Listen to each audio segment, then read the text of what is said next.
The Raven by Edgar Allan Poe.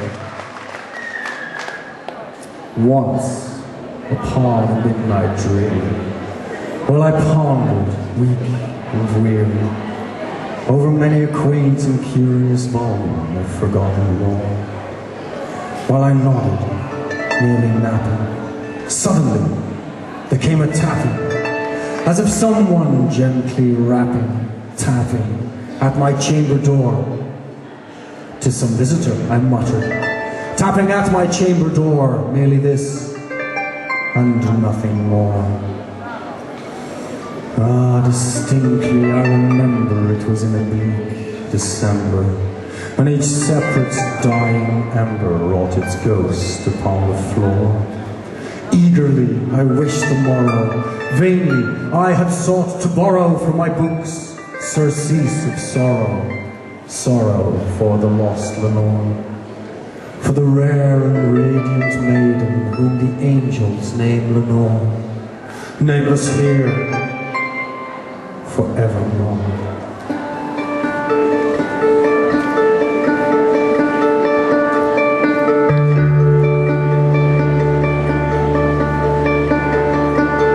And the silken, sad, uncertain rustling of each purple curtain thrilled me, filled me with fantastic terrors never felt before. Presently, to still the beating of my heart, I stood repeating, "'Tis some visitor entreating entrance at my chamber door. Some late visitor entreating entrance at my chamber door." And nothing more.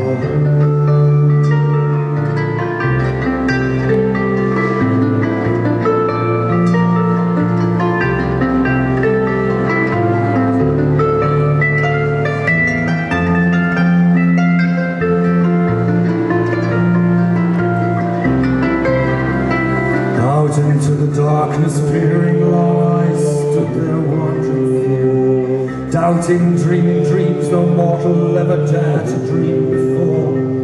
But the silence was unbroken, and the stillness gave no token, and the only word there spoken was the whispered word Lenore.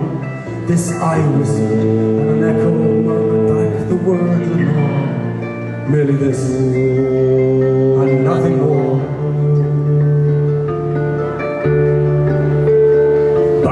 To the chamber turning, all my soul within me burning. Soon again I heard a tapping, somewhat louder than before. "Surely," said I, "surely that is someone at my window lattice. Let me see then what thereat is, and this mystery explore. Let my heart be still a moment, and this mystery explore.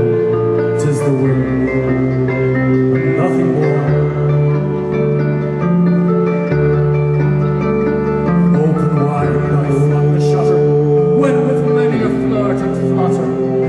There stepped a stately raven of the saintly days of yore, not the least of beasts lady, not a minute stopped or stayed, but with mien of lord or lady, perched above my chamber door, perched upon a bust of Eris, just above my chamber door, perched and sat, nothing more.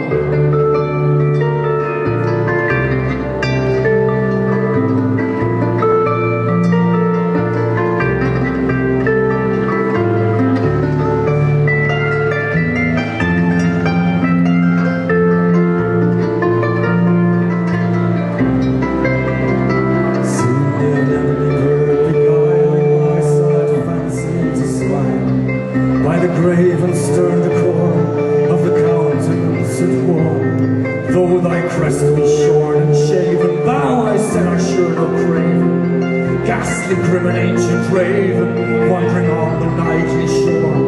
Tell me what thy lordly name is on this night's Plutonian shore. Quoth the raven, nevermore.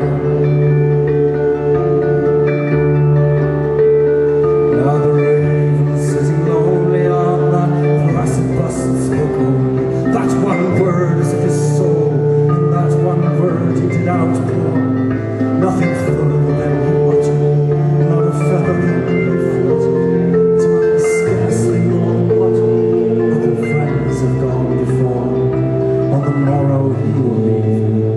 my hopes have flown before, quaff the rain, nevermore. When methought the air grew denser, perfumed by unseen censer, swung by seraphim whose footfalls tinkled on the tufted floor. Once more on the velvet sinking, I betook myself to linking, fancy on to fancy thinking, what this ominous bird of yore, what this grim and gamely, ghastly, gaunt and ominous bird of yore, meant in croaking, nevermore.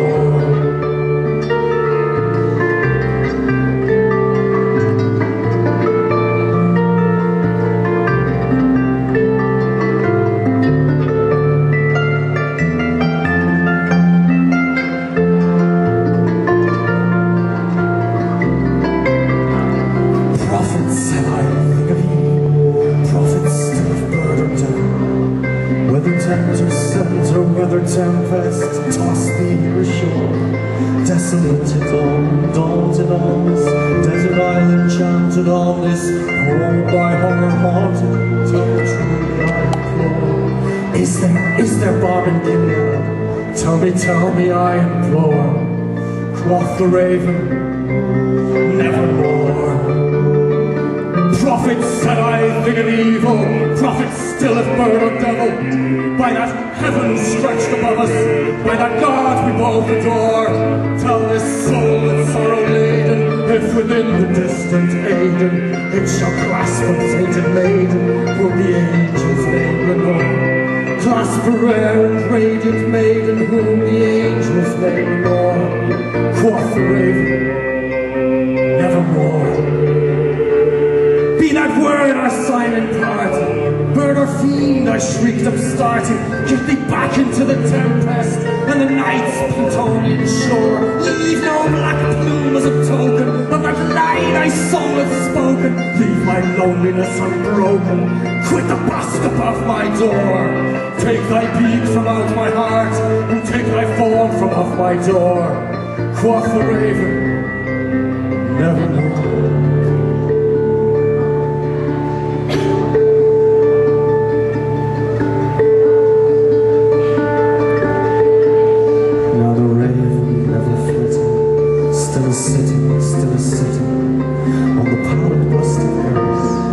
Above my chamber door, and his eyes of all the seeming of a demon's that is dreaming, and the lamplight orb streaming throws his shadow on the floor, and my soul from out that shadow that lies floating on the floor will be lifted nevermore.